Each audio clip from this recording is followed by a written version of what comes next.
మాది, 90% జనాభా మాదే. చంపు, ఎంతమంది చంపుతావు? చంపు చూద్దాం.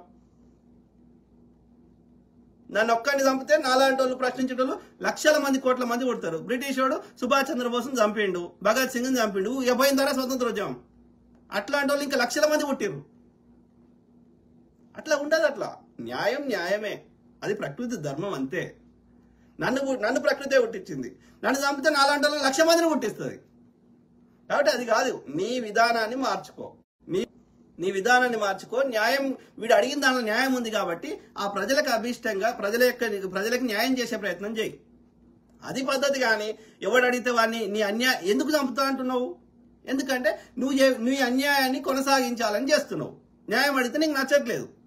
అట్లా కలవదు. అది ప్రకృతి విరుద్ధం. అది సంపద అందరి కోసం సృష్టించబడింది, కొందరి కోసం కాదు.